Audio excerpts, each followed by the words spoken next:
ছেলে আমার সাথে এমনটা করলো, আমি ভেবে ভেবে সারাটা রাত্রি ঘুমাতে পারলাম না, দু চোখের পাতা এক করতে পারলাম না। এই ছেলেকে আমি মানুষ করেছি।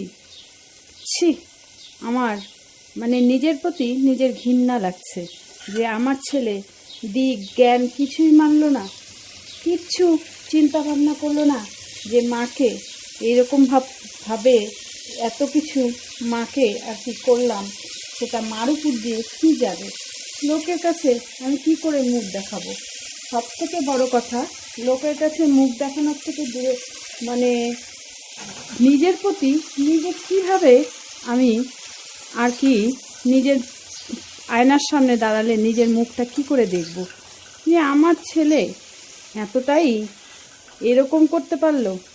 এর জন্য আমি সব কিছু ত্যাগ করেছি, ঘর স্বামী সব কিছু ত্যাগ করেছি, আর সেই ছেলে আমাকে এরকম করে ধোঁকা দিল আমি স্বপ্নেও ভাবতে পারিনি। এখন আসছে ছেলে আমার মান ভাঙানোর জন্য, ছেলে এত কিছু করার পরে এখন আসছে আমার কাছে আর কি নর্মাল হওয়ার জন্য। আদেও কি কাল রাতে যা করেছে সেটা নর্মাল হওয়ার মতন আমি ওই পরিস্থিতিতে আছি? আমি নেই। আমি বারবার শুধু ওই দৃশ্য আমার চোখের সামনে ভাসছে যে আমার নিজের ছেলে কিভাবে এরকমটা করতে পারলো, কিভাবে মার সাথে, অন্য কেউ হলে কোনো ব্যাপার ছিল না, নিজের মার সাথে নিজের ছেলে এরকমটা করতে পারলো। চলো বন্ধুরা, আজকে মা এতটা করার পরে ছেলে মাকে তার কি দাম দিল, মার সাথে কি করলো, সেই গল্পটাই আজকে তোমাদেরকে তুলে ধরবো। মনটা খুব খারাপ, কাকে বলবো? মা বলছে কাকে বলবো, হাউমাউ করে কাঁদতে লাগলো মা। বলে না, উপর দিকে থুতু ফিরলে নিজের বুকের দিকেই ছিটে আসে, মুখের দিকে নিজের মুখেই ছিটে আসে, তো সেরকম হচ্ছে ব্যাপারটা। আমি আমার ছেলের বদনাম কাকে গিয়ে করব? ছেলে তো আমার, সবটা তো আমার গায়ে পড়বে, কাদাটা তো আমার গায়েই আসবে না। আমাকে লোকে থুতু দিবে যে এই ছেলে মানুষ করেছে, এইরকম করলো, যে নিজের মাকেও ছাড়লো না। সত্যি এটা তো আমি শোনার প্রাপ্য, এটা তো আমি শোনার জন্যই আর কি এতটা করেছি। আমি স্বপ্নেও ভাবতে পারিনি যে কাল রাতের ঘটনাটা, আমি শুধু ভাবছি স্বপ্ন। মাঝে মাঝে আমি নিজে নিজে জেগে উঠে দেখি জেগে জেগে যে এটা কি স্বপ্ন, সত্যি না, এটা স্বপ্ন না, এটা সত্যি আর কি ছেলে এরকমটা করলো। কাল রাতে হঠাৎ করে নর্মালি ছিল, এরকমভাবে ছেলে রিয়াক্ট করবে আমি বুঝে উঠতে পারিনি। কেন এরকম রিয়াক্ট করলো, কেন এরকম করলো, সেটা আমি এখনও বুঝে উঠতে পারছি না। ওর কাছে কি আমার কোনো মূল্য নেই? আমি যে না খেয়ে ওকে মানুষ করেছি, আমি যে ছেঁড়া চাদরে ওকে ভালো চাদর দিয়ে আমি আর কি ছেঁড়া চাদরে শুয়েছি, আমি গায়ে ঠান্ডায় একটা আর কি গা ঢাকারও কিছু পাইনি, ওকে দিয়েছি, সেই ছেলে এতটা অবুঝের মতন করলো। আমি অবাক হয়ে যাচ্ছি। আমি শুধু ভাবছি যে কি করে পারলো, কি করে ও এরকম হতে পারলো। ও না আমাকে এত ভালোবাসতো, আর ভালোবাসা সব ধুয়ে মুয়ে চলে গেছে। রাত্রিবেলা ছেলে ভালো মুখেই ঘরে ঢুকলো, ঢোকার পরে হঠাৎ করে আমার সাথে এক কথা দু কথা বলতে বলতে কেমন যেন ওর আচরণটা হয়ে গেল। আমি বুঝে উঠতে পারছিলাম না।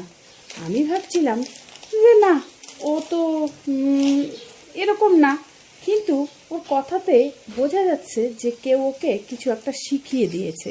পরিষ্কার ইদানিং বন্ধুবান্ধব মহলটা খুব বেশি হয়েছে, খুব বলে না বন্ধু সঙ্গে সঙ্গ দেশে আর কি যা হয়। তো আমি জানি কিছুটা ওর সঙ্গ, কিন্তু সঙ্গ হলেও ওকে আমি হাজারবার বলেছি, দেখ তুই এখন বড় হয়েছিস, কে কি বলল, কে কি করলো, কে কোথায় কি করছে, আমাকে কালোর তুলনা আমাকে দিবি না, আমি ওগুলো পছন্দ করি না। তুই কষ্ট করে মানুষ হয়েছিস, তোকে আমি কষ্ট করে মানুষ করেছি। তোর একটাই লক্ষ্য রাখতে হবে যে তুই বড় হয়ে নিজের পায়ে দাঁড়াতে হবে, মানুষের মতন মানুষ হতে হবে, আর মাকে দেখতে হবে, কারণ মা তোর জন্যই বেঁচে আছে। তো ছেলের কানের সামনে সবসময় একই কথা বলি। ছেলে মাঝে মাঝে বিরক্ত হয়ে যায়, মাঝে মাঝে বলে আমাকে যে তুমি আমাকে এক কথা বলো কেন, আমি জানি না। আমি ভাবলাম ঠিক আছে, ছেলে বললে রাগ হয়ে যায়। ও মা, ইদানিং এত সঙ্গ সঙ্গ করে না ছেলের মাথাটাই বন্ধু বন্ধু মানে হয়ে গেছে।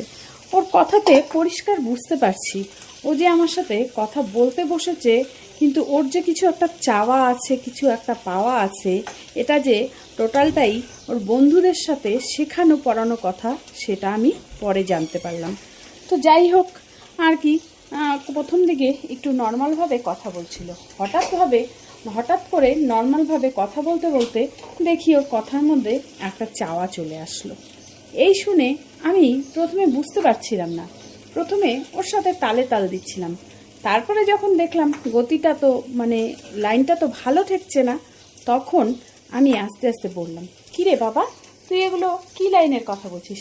আমি তো কিছু বুঝতে পারছি না। ছেলে ফট করে এমনভাবে আচরণ করলো, মনে হয় যেন ওর মার সাথে কথা বলছে না, ও অন্য কারোর সাথে কথা বলছে। ও আমাকে বলছে, আমি তো বাংলায় কথা বলছি, তুমি বাংলা কথা বুঝতে পারছো না নাকি ইংলিশে কথা বলবো? আমি এই শুনে আমার মটকাটা মানে মাথাটা আরও গরম হয়ে গেল যে এগুলো কি বেয়াদবপানা কথাবার্তা, মার সাথে এসব কি কথাবার্তা। ছেলে দেখি এক কথায় দু কথায় ও রেগে গেল, রেগে গিয়ে আমাকে বলল, তোমার কাছে কিছু যদি চাই তাহলেই তোমার মাথা গরম হয়ে যায়। আমি কি চাই? আমি তো এমন কিছু চাই না, সারা মাস চলে যায় তাও আমাকে একটা হাত খরচার টাকা দাও না। আমি কি কিছু বলেছি? বলি না। বন্ধু বান্ধবদের সাথে যেতে হয়, ওরা খাওয়ায়, আমারও তো ইচ্ছে করে না কিছু একটা খাওয়াই, তখন আমার লজ্জায় মাথাটা হেট হয়ে যায়। আমি বললাম, দেখ বাবা, যে কটা টাকা পাই আমি কাজ করি, তারপরে যে কটা টাকা আর কি আসে কাজ করে, সে কটা টাকা দিয়ে আমাদের সারা মাস খুব কষ্টে চলে, তুই ভালো করে জানিস। আনুষঙ্গিক করার মতন আমাদের কাছে আর কি কিছু নেই।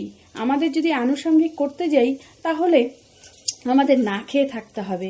খাই তো ওই ডাল ভাত, ছেলে বলে খাওয়ায় তো, ছেলেও বলল মুখে মুখে খাওয়াও তো ওই ডাল ভাত, তার মধ্যে আবার যেমনভাবে বলছো মনে হয় যেন রোজ রোজ বিরিয়ানি মাংস এগুলো খাওয়াচ্ছে। এই শুনে না আমার বড্ড খারাপ লাগলো। আমি বললাম, ঠিক আছে বল, তোর কি চাই সেটা আমাকে পরিষ্কার করে বল, আমি যতটা পারবো আমি তোকে দেওয়ার চেষ্টা করব। ছেলে অমনি দিকজ্ঞান চিন্তা করলো না, আমি যে মানে মা যে অভিমান করে কথাটা বলল সেটা একবারও ভাবলো না। সে বলল, আমাকে 500 টাকা দাও, আমি তোমার কাছে কোনো সময় চাই না, খুব দরকার না পড়লে আমাকে 500 টাকা দাও, তুমি 500 টাকা দিলে আমি বন্ধুদের সাথে একটু ভালোভাবে আর কি মিশতে পারি।